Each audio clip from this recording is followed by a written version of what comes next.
Hello friends, welcome to the Civil Performer. Today we are going to study codal provision of IS 456-2000. This is the second part of this series.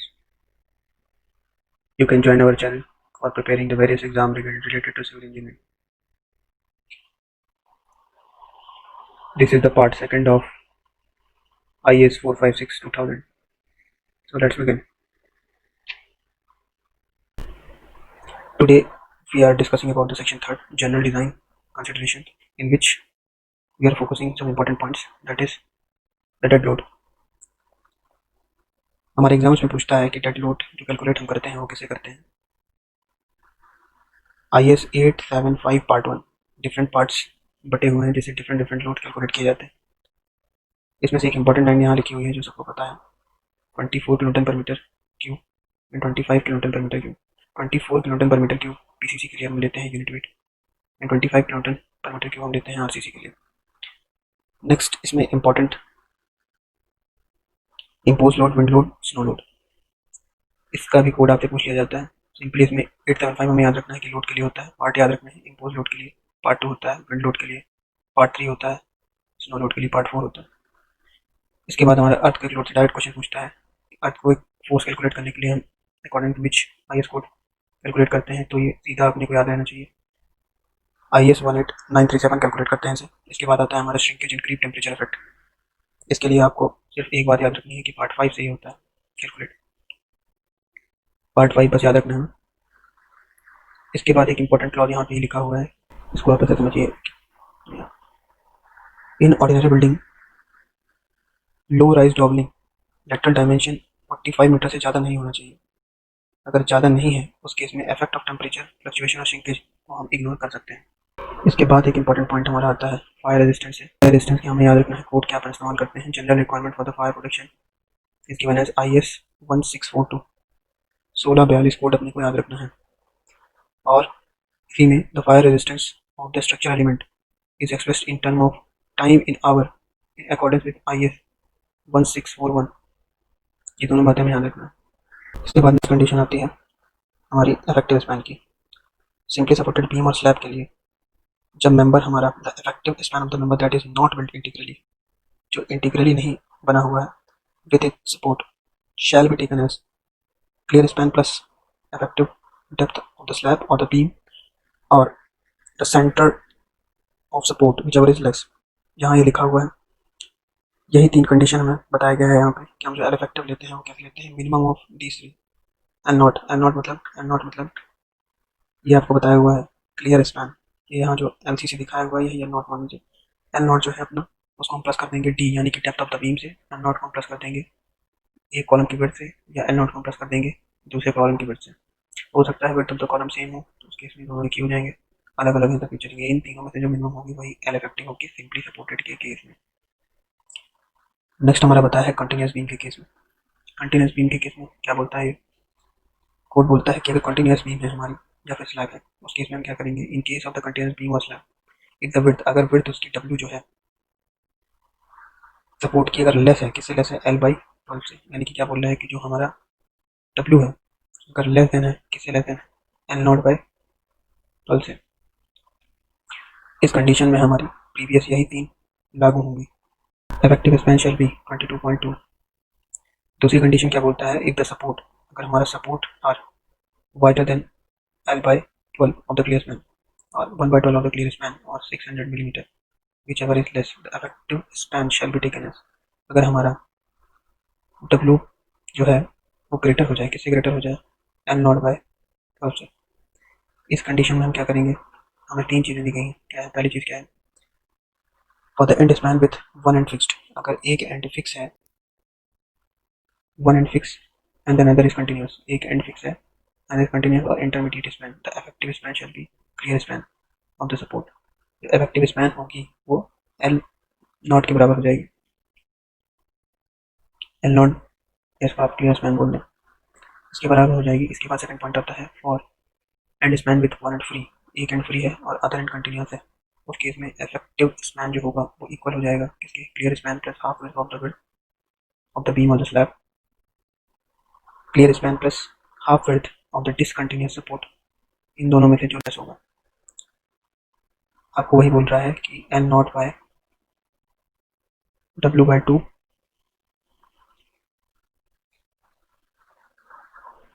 L not by two in case of the span with roller है। अगर roller और rocket bearing लगी हुई है उस case में centre of the bearing से इसकी डिस्टेंस ली जाएगी। इंपॉर्टेंट है। कैंटिलीवर के केस में क्या होगा, कोई कैंटिलीवर बीम है हमारे पास, उस केस में क्या हो जाएगा, L naught plus D by two, L naught by D by two हो जाएगा। लिखा हुआ इसमें कि the effective length of the cantilever beam shall be taken as the length to the face of the support plus half of the width of the depth. इस case में आपकी beam कैसी बनेगी। इसके बाद हमारा नेक्स्ट इंपॉर्टेंट पॉइंट आता है moment and shear coefficient for the continuous beam. अगर हमारे पास कोई कंटीन्यूअस बीम है और उसमें यूडीएल लग रही है 3 स्पैन और more span which do not differ by more than 15% of the longest. इस क्लॉज के बाद हमारा इंपॉर्टेंट क्लॉज आता है moment and shear coefficient for the continuous beam. अगर हमारे पास 3 बीम है या 3 से ज़्यादा है तो जो लॉन्गेस्ट, जो 2 स्मॉलेस्ट बीम होंगी या उससे ज़्यादा जो बीम होंगी वो डिफर नहीं करना चाहिए लॉन्गेस्ट बीम से 15% से ज़्यादा। इस केस में बेंडिंग मोमेंट और शियर फोर्स जो होगा कोएफिशिएंट उसका कैलकुलेट होगा टेबल नंबर 12 और टेबल नंबर 13 के द्वारा। And slab over free and support, आप इसमें सीधी वैल्यू याद रखेंगे, ये वाली डायरेक्ट पूछी जाती है एग्जाम्स में। इसके बाद इंपॉर्टेंट हमारा आता है ये जिस टेबल की बात हो रही थी 12 बेंडिंग मोमेंट कोएफिशिएंट है ये, जो कि इस्तेमाल होता है span moment support moment dead load impose load. ये आपको फैक्टर दिए गए हैं, इन्हें आपको याद रखने की जरूरत नहीं है। इसके बाद शियर कोएफिशिएंट भी दिया है, ये भी अपने को पूछा नहीं जाता एग्जाम्स में। क्रिटिकल सेक्शन से क्वेश्चन बनते हैं। क्रिटिकल सेक्शन फॉर शियर जो होगा फेस ऑफ द सपोर्ट से अपन देखेंगे 22.6.2, ये दिया हुआ 22.6.2। इसमें क्या बोला गया है कि अगर ऊपर से कंप्रेशन फोर्स आ रहा है, नीचे से कोई एक्सियली फोर्स लग रहा है और उसमें शियर इंट्रोड्यूस हो रहा है, तब क्रिटिकल सेक्शन जो हम लेंगे वो फेस से डी डिस्टेंस पर लेंगे। यही लिखा हुआ है यहाँ पे इस क्लॉज में।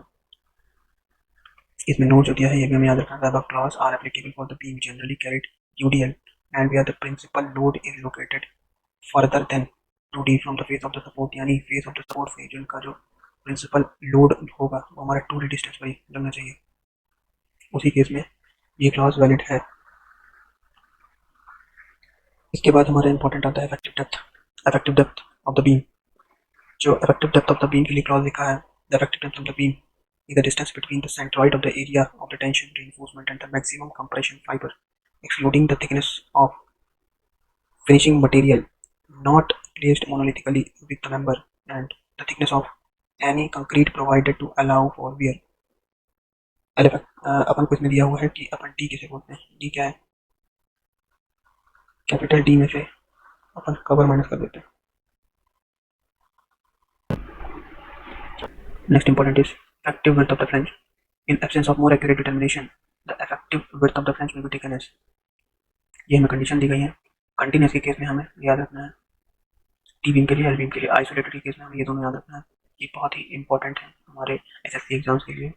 डायरेक्ट फार्मूला बेस्ड क्वेश्चन या फिर डायरेक्ट फार्मूला ही पूछ लिया जाता है। एल नॉट क्या है यहाँ पे, that distance between the point of zero moment.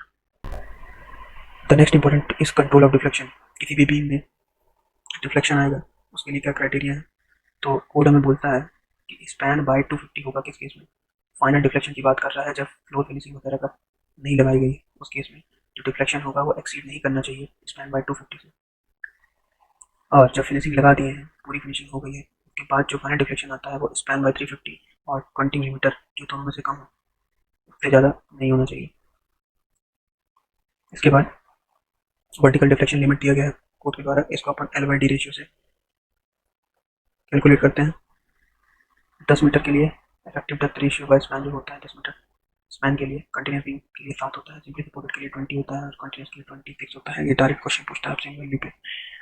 उसके बाद स्पैन अगर 10 मीटर से ऊपर है तब क्या करेंगे, इसमें मल्टीप्लिकेशन हो जाएगा 10 बाय स्पैन का in metre except for cantilever. Cantilever में इसका मल्टीप्लिकेशन नहीं होगा, बाकी दोनों में होगा, सिंपली सपोर्टेड में होगा, कंटिन्यूस में भी होगा।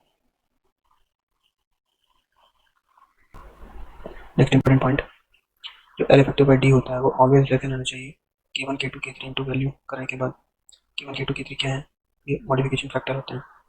K1 K2 मॉडिफिकेशन फैक्टर है, K3 हमारा रिडक्शन फैक्टर है। K1 जो होता है हमारा परसेंटेज ऑफ टेंशन रिइंफोर्समेंट पर डिपेंड करता है। यहाँ पे आप एफ एस की वैल्यू देख रहे हैं। एफ एस जो होता है हमारा वो स्टील स्ट्रेस होता है, stress in the steel of service load Newton पर मिलीमीटर। केवन जो मॉडिफिकेशन फैक्टर होता है वो परसेंटेज ऑफ टेंशन रिइंफोर्समेंट पर डिपेंड करता है। यहाँ पे एफ एस आप देख सकते हैं कि 0.58 एफ वाई दिया हुआ है। Area of cross section of steel required जितना हमें चाहिए था जितना हमें प्रोवाइड किया, यहाँ से निकलता है हमारा एफ एस। ये जो वैल्यू आप देख रहे हैं 0.58 की, ये वैल्यू कैसे आई है? ये अपन ने जब फैक्टर ऑफ सेफ्टी के साथ डिवाइड किया इसको तो ये वैल्यू निकल के आती है 0.58 एफ वाई। इसके बाद हमारा K2 आता है मॉडिफिकेशन फैक्टर, डिपेंड करता है परसेंटेज ऑफ कंप्रेशन रिइंफोर्समेंट पे। क्योंकि हमारे स्ट्रक्चर में अगर क्रीप आ रहा है तो कंप्रेशन रिइंफोर्समेंट जो होता है वो क्रीप को बचाता है, उसके लिए मॉडिफिकेशन फैक्टर है। यानी कि देख रहे हैं यहाँ पे क्या है, ये परसेंटेज कंप्रेशन रिइंफोर्समेंट जैसे जैसे बढ़ रहा है वैसे वैसे क्या हो रहा है, मॉडिफिकेशन फैक्टर भी हो रहा है। इसके बाद आता है हमारा K3 जिसे हम बोलते हैं रिडक्शन फैक्टर। ये डिपेंड करता है the ratio of web width to the flange width. Reduction factor for the ratio of the span to effective depth of the flange beam.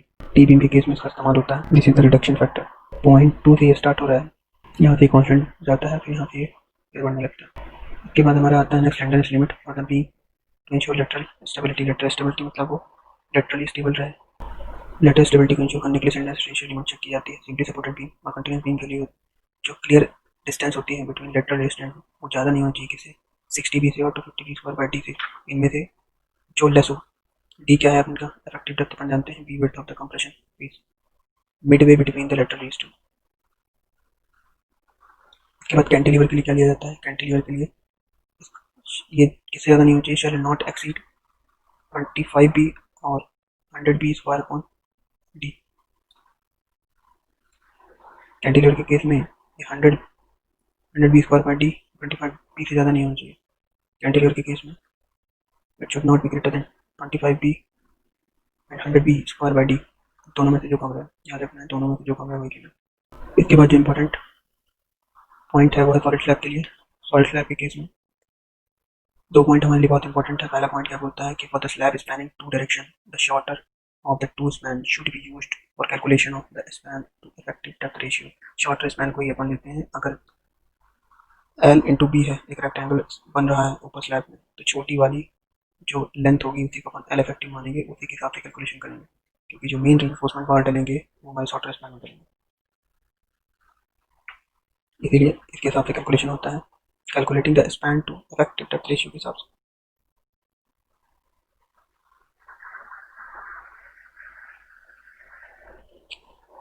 Second point है the two way slab of the shorter span up to 3.5 metre with mid reinforcement. Second point हमारा दिया हुआ है कि two way slab है, shorter span up to 3.5 metre है, mild steel लगा हुआ है उसमें। The span to overall depth ratio given below may be generally be assumed to satisfy the vertical deflection। इनको वर्टिकल डिफ्लेक्शन के लिए लिमिट के तौर पे दिया गया है। लोडिंग कंडीशन क्या लग रही है, 3 किलोन्यूटन पर मीटर स्क्वायर की लग रही है तब के केस। जो लिमिट है हमारी क्या दिया है, सिंपली सपोर्टेड के लिए 35 बोला है और कंटिन्यूअस स्लैब के लिए 40 बोला है। ये दोनों लिमिट जो दी गई हैं हमें किसके लिए है, माइल्ड के केस के लिए दी गई हैं। दोनों माइल्ड के लिए है for H Y steel, H Y S D form bar के लिए, Fe415 के लिए वैल्यू को अपन मल्टीप्लाई करेंगे किससे, 0.8 से, मल्टीप्लाइड बाय 0.8। नेक्स्ट इंपॉर्टेंट जो है हमारा 41 पेज नंबर में आता है कंप्रेशन मेंबर। नेक्स्ट हमारा इंपॉर्टेंट क्लॉज है कंप्रेशन मेंबर के लिए। सबसे पहला आता है, इसकी डेफिनेशन इंपॉर्टेंट है, ये लिखा हुआ है क्या, कॉलम और ट्रस को कंप्रेशन मेंबर कब बोलेंगे, जो उनका लीस्ट लेटरल डायमेंशन से एक्सीड हो जाए, तभी हम उसे कॉलम या स्ट्रट कहेंगे। स्ट्रट किस में आता है, ट्रस के केस में हम उसको स्ट्रट बोलते हैं। कॉलम हम जानते हैं अगर इनसे 3 times of least lateral dimension से ज़्यादा होगा तब हम भी कॉलम बोलेंगे, अगर कम है तो क्या बोलेंगे, पेडेस्ट्रियन बोलेंगे। नेक्स्ट इंपॉर्टेंट है हमारा short and cylinder compression member. हम किसी भी कॉलम को शॉर्ट कॉलम कब कहेंगे, जब उसका स्लेंडरनेस रेशियो लेस देन क्या हो जाए, 12 हो जाए। स्लेंडरनेस रेशियो क्या है, L E X by D या फिर L E Y by B R less than 12, तभी से हम क्या बोलेंगे, शॉर्ट कॉलम बोलेंगे। नेक्स्ट इंपॉर्टेंट क्लॉज जो है, कॉलम में जो मिनिमम रिइंफोर्समेंट अपन प्रोवाइड करते हैं वो 12 मिलीमीटर से कम नहीं होना चाहिए, मिनिमम रिइंफोर्समेंट आया। इसके बाद नेक्स्ट इंपॉर्टेंट है slenderness limit for the column.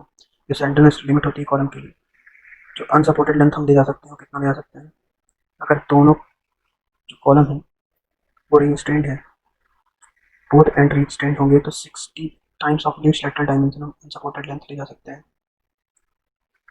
और अगर एक एंड कॉलम का अनरिस्ट्रेंड है, उस केस में अनसपोर्टेड लेंथ जो होगी वो 100b² d से ज़्यादा नहीं होनी चाहिए।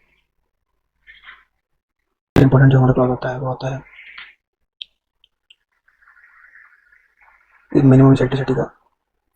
For the column shall be designed for the minimum eccentricity equal to unsupported length of the column upon 500 plus lateral dimension divided by 30 subjected to minimum of 20 metre. बोल रहा है कि जो कॉलम इसेंट्रिसिटी होती है वो मिनिमम ऑफ दो condition होती है, L अपॉन 500 प्लस जिस लेटरल डायमेंशन अपॉन 50 और 20 मीटर, दोनों में से जो कम होगी वो अपन चूज करेंगे। ये मिनिमम इसेंट्रिसिटी होती है कॉलम में। ये कॉलम है, कॉलम में जो इसेंट्रिसिटी प्रोवाइड अपन करते हैं, सेंटर से अपन देखते हैं इसेंट्रिसिटी को, वो अपन को किसी भी कंडीशन में इस सेंटर से 20 मीटर की पेरिफेरी या फिर इस कंडीशन के हिसाब से ही रखनी है, जो दोनों में से जो मिनिमम आएगी। नेक्स्ट इंपॉर्टेंट क्लॉज आता है हमारे पास development of the stress in reinforcement. इसमें से ये फॉर्मूला बहुत इंपॉर्टेंट है, डेवलपमेंट लेंथ का से डायरेक्ट क्वेश्चन पूछा जाता है। ये WSM का है, LSM का हम जानते हैं क्या होता है। LSM के लिए होता है 0.87F/4τ/dt। हमें इसे डिफॉर्म बार के लिए यूज़ करना है। उस केस में हम क्या करते हैं, IS 1786 हमें बोलता है कि इसको इंक्रीज़ कर देंगे हम 60% से। For the bar in compression अगर हम इसको इस्तेमाल करते हैं तो हम इसको 25% से इसकी इस स्ट्रेस फॉर मल्टीप्लाई कर देंगे, यानी कि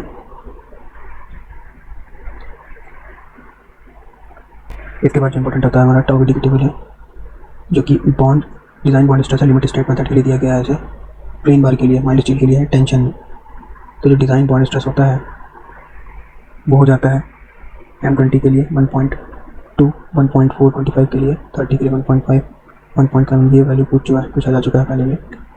ये माइल्ड स्टील के लिए है, अगर हम इसको HYLT में यूज़ कर रहे हैं तो 1.6 में मल्टीप्लिकेशन करेंगे, और टेंशन में नहीं, अगर हम कंप्रेशन एरिया में यूज़ कर रहे हैं तो 1.25 का और मल्टीप्लाई कर देंगे। ये बात हमको याद रखना है। नेक्स्ट इंपॉर्टेंट है बार बंडल इन कॉन्टैक्ट। ये बहुत इंपॉर्टेंट है। डेवलपमेंट लेंथ को हम इंक्रीज़ कर देते हैं दैट ऑफ इंडिविजुअल कितने से, 2 बार बंडल कर रहे हैं तो 10% इंक्रीज़ करेंगे, 3 बार कर रहे हैं तो 20% करेंगे, और जब 4 बार कर रहे हैं तो 33% तक इंक्रीज़ कर देंगे, ठीक है 33। नेक्स्ट इंपॉर्टेंट हमारा पॉइंट है, नेक्स्ट इंपॉर्टेंट पॉइंट आता है anchoring bar in tension. Anchor करने के लिए हम क्या इस्तेमाल करते हैं, हुक का इस्तेमाल करते हैं। हुक हम प्रोवाइड करते हैं किसमें, प्लेन बार केस में, टेंशन में। इसके अलावा बेंड जो इस्तेमाल करते हैं, हुक जो इस्तेमाल करते हैं वो IS 2402 से कन्फर्म होते हैं। 4 टाइम्स अपन लेते हैं डायमीटर का 45 बेंड के लिए, और ये मैक्सिमम जा सकता है कितना, 16 time of the diameter. Hook के लिए U shape, you type hook के लिए अपन जो लेते हैं वो 16 time of the diameter of the bar होता है। इसके बाद जो नेक्स्ट इंपॉर्टेंट पॉइंट आता है वो आता है हमारा स्टीरअप। ये नीचे की 3 लाइन इंपॉर्टेंट है कि बेंड जो देते हैं अपन 90 का देते हैं, वापस से घूम के जो जाता है वो 8 टाइम्स ऑफ द डायमीटर हो या फिर 135 डिग्री तक बेंड करता है। सेकंड पॉइंट हमारा curtailment of the tension reinforcement in the flexural member. ये अपन जो लेके चलते हैं इसको 12D तक लेते हैं या फिर इफेक्टिव डेप्थ तक मानते हैं, दोनों में से जो ग्रेटर आएगा वही प्रोवाइड करते हैं एज अ कर्टेलमेंट, और इनको सिंपली सपोर्टेड और end of the cantilever. Next important point आता है पॉजिटिव मोमेंट रिइंफोर्समेंट आता है। 1/3 अपन प्रोवाइड कर रहे होंगे सिंपली सपोर्टेड केस में, 1/4 प्रोवाइड कर रहे होंगे कंटिन्यूस के केस में, और सपोर्ट में जो जितनी लेंथ अपन लेके जा रहे होंगे LD/3 होगी। इसमें भी वही पॉइंट लिखा हुआ है, LD के बराबर अपन को लेके जाना है। थर्ड पॉइंट हमें बोल रहा है कि LD जो कंप्यूटेड हुआ था FD के हिसाब से 26.2.1 पे नॉट एक्सीडेड, किससे एक्सीड ना हो, इससे एक्सीड नहीं होना चाहिए। M0 जो अपन लेके चल रहे हैं वो 12.5 होगा मैक्सिमम, और M0 विच इज दोनों में से जो ग्रेटर होगा वो अपन लेके चलेंगे।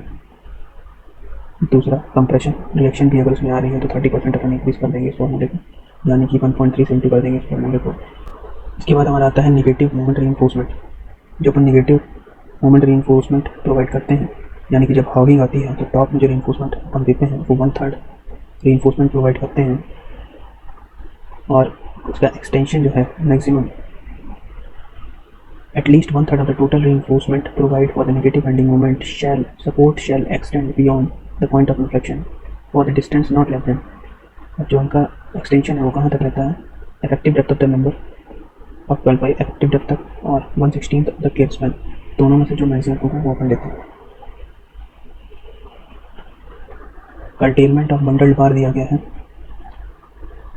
40 times of the bar diameter.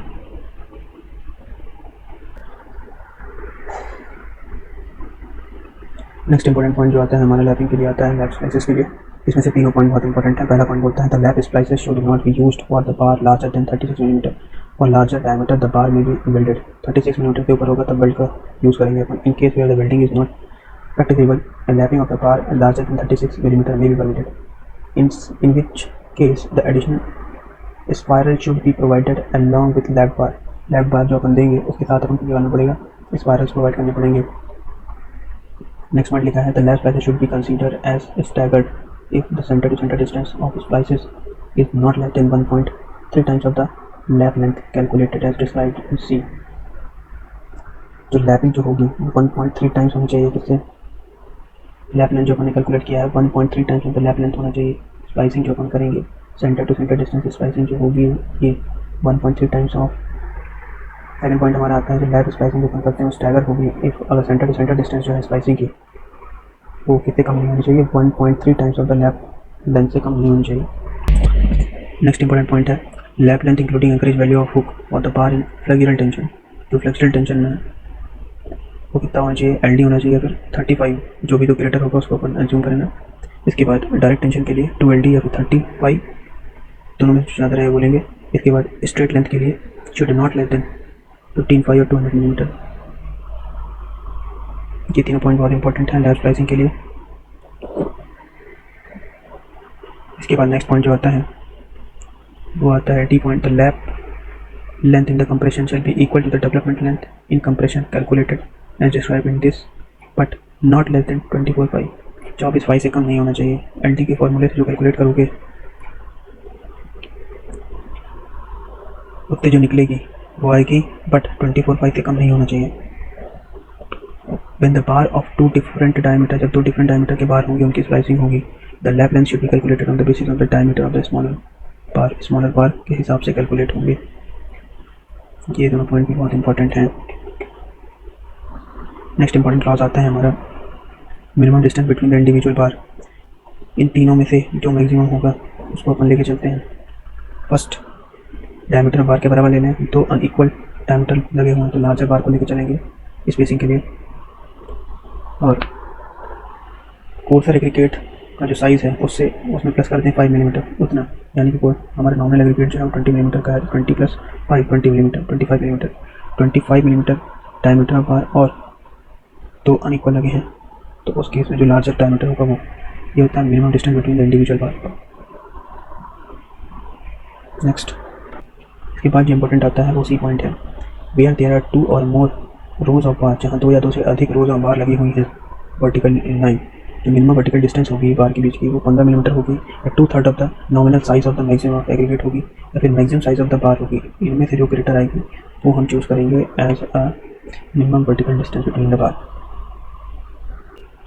Next important clause आता है maximum distance between the bars in tension. जो मेन इन्फोर्समेंट हम देते हैं, सबसे पहले बीम की बात कर लेते हैं। जो हॉरिजॉन्टल डिस्टेंस अपन प्रोवाइड करते हैं इनके बीच में वो अपन टेबल 15 के हिसाब से प्रोवाइड करते हैं, इससे ज़्यादा नहीं होना चाहिए। स्लैब के केस में जो अपन प्रोवाइड करते हैं वो मिनिमम ऑफ 3D या फिर 300, जो दोनों में से जो कम होगा उतना अपन प्रोवाइड करते हैं।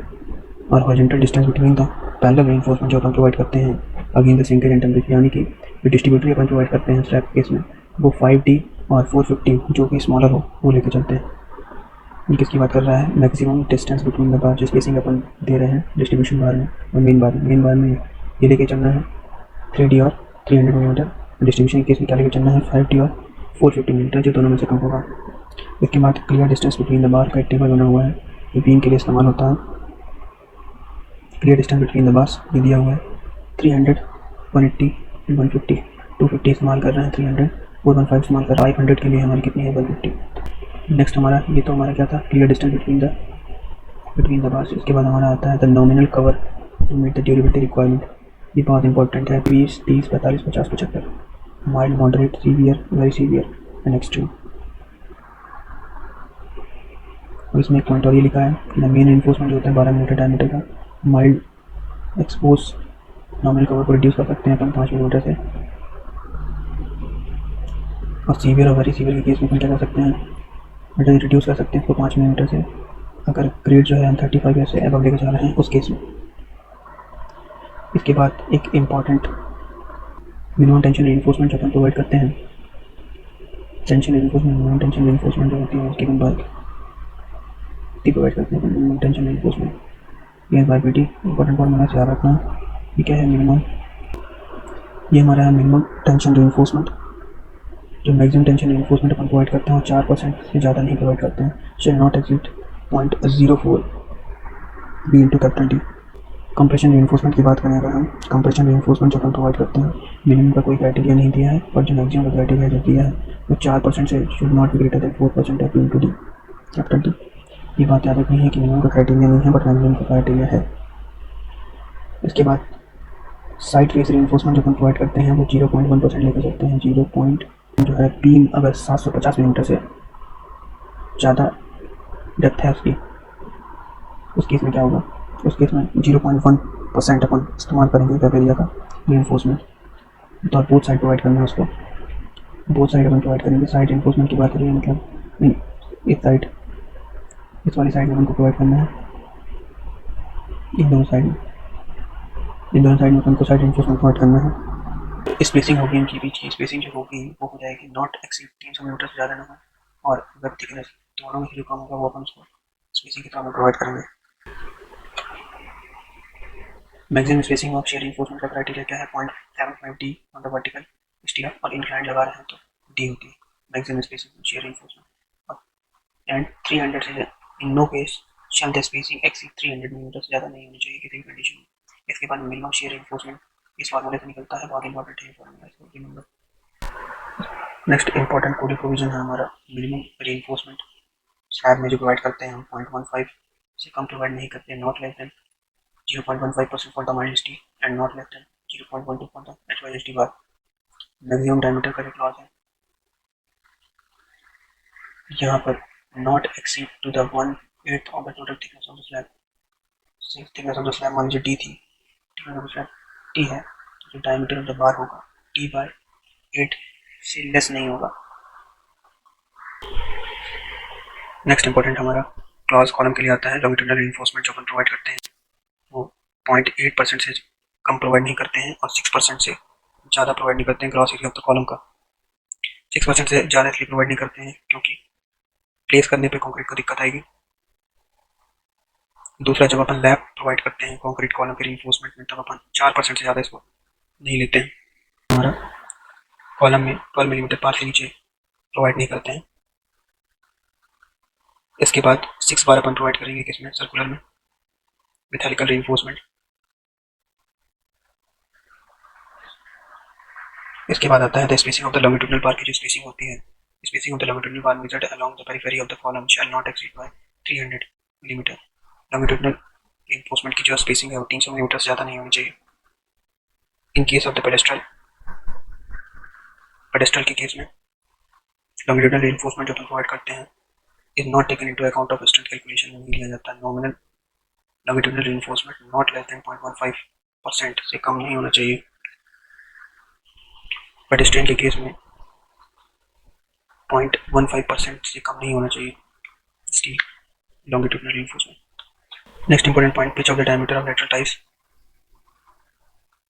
जब पिच अपन लेते हैं वो लीस्ट लेटरल डायमेंशन के बराबर shall not be more than least of the following. Pitch of the diameter जो अपन लेते हैं लेटरल टाइज का shall not be more than least of the following distance, या तो लीस्ट लेटरल डायमेंशन के बराबर हो ये डिस्टेंस, या फिर 16 फाई के बराबर हो, 16 time of the smallest diameter of the longitudinal reinforcement of the bar, या फिर 300 मिलीमीटर। इन तीनों में से जो कम आएगा उसी को अपन पिच, एंड तीनों में से जो कम आएगा उसको पिच के हिसाब से प्रोवाइड करते हैं। डायमीटर के लिए क्या बोला गया है, the diameter of the polygon link lateral ties shall not be less than 1/4 of the diameter of the larger longitudinal bar, in no case less than 16 millimeter. Largest longitudinal bar diameter के लिए बताया गया है कि it should not be less than 1/4 of the diameter of the largest longitudinal bar and in no case less than 16 millimeter. इन दोनों में से 16 millimetre से कम तो होना ही नहीं चाहिए। हेलिकल रीइंफोर्समेंट के बारे में बताया गया है हेलिकल रेनफोर्समेंट जो होता है हमारा, पिच जो होती है वो 75 मिलीमीटर से ज़्यादा नहीं होनी चाहिए, shall not more than 75 millimetre से ऊपर। और DC/6 यानी कि 1/6 of the concrete diameter of the call. ये कुछ इंपॉर्टेंट पॉइंट है हेलिकल रेनफोर्समेंट को लेके। इसके बाद नेक्स्ट हमारा IS कोड का important provision. Next important IS code provision for expansion joints. इसमें तो एक ही लाइन हमें याद रखनी है कि नॉर्मली द स्ट्रक्चर जो है हमारा एक्सीड करता है 45 metre in length are design with one or more expansion joint.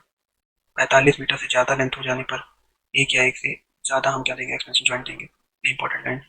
तो ये थे हमारे सेक्शन 3 के most important IS code provision, जो कि हमारे एग्जाम के लिए काफ़ी इंपॉर्टेंट है।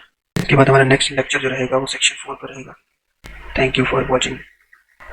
जितने भी आज कोडल प्रोविजन बताए गए हैं कहीं ना कहीं कोई ना कोई एग्जाम में आए हुए हैं। So this is the end of this video. These all are the codal provision which are very important in section 3. After section 3 we will proceed to next section 4 in next video. So keep watching. Thank you for watching this section.